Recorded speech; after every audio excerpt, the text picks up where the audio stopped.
जामनेर तालुक्यातील गारखेडा खुर्द ग्रुप ग्रामपंचायतीने ISO मानांकन मिळवून ग्रामविकासात नवा आदर्श निर्माण केला आहे। या निमित्त आयोजित विशेष कार्यक्रमात जिल्हा परिषद मुख्याधिकारी मिनल करणवाल यांच्या हस्ते ग्रामपंचायतीच्या नवीन प्रशासकीय इमारतीचे उद्घाटन करण्यात आले।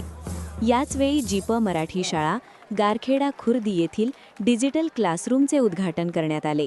हा कार्यक्रम महाराष्ट्र शासनाच्या ग्रामविकास विभागाच्या मुख्यमंत्री समृद्ध पंचायत राज अभियान अंतर्गत पार पडला।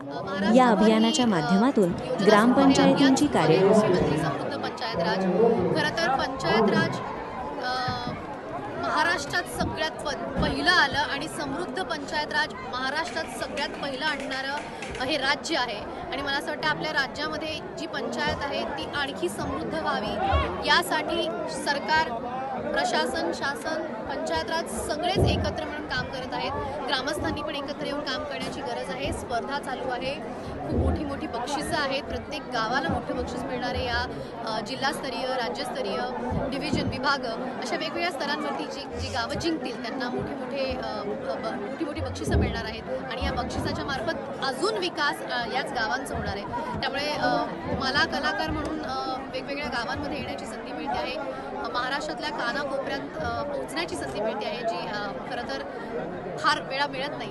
तर एक कलाकार म्हणून गावकऱ्यांशी जोडलं जात आहे आणि याच निमित्ताने आम्ही आवाहन करू शकतोय ग्रामस्थांना की तुम्ही सुद्धा या चळवळीचा भाग होऊ शकता।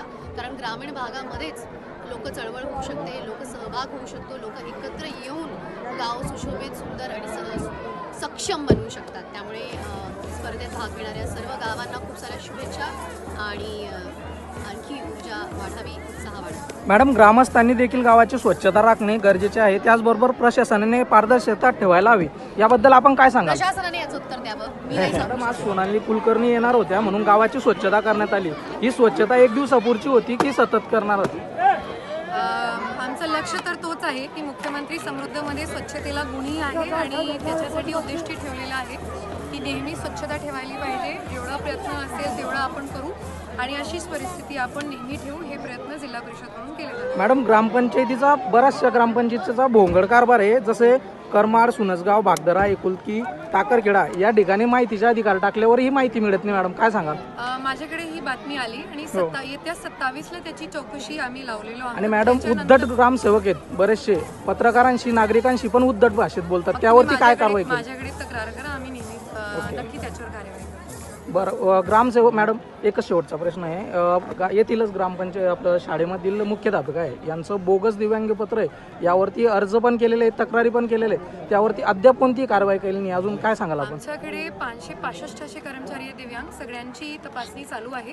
तुम्ही तक्रार केले ते मान्य आहे, पण जोपर्यंत आरोग्य तपासणी होत नाही तोपर्यंत निर्णय घेतला जाणार नाही। एकदा आरोग्य तपासणी झाली की आपण नक्की मॅडम, आरोग्य तपासणी कधीपर्यंत होईल मॅडम?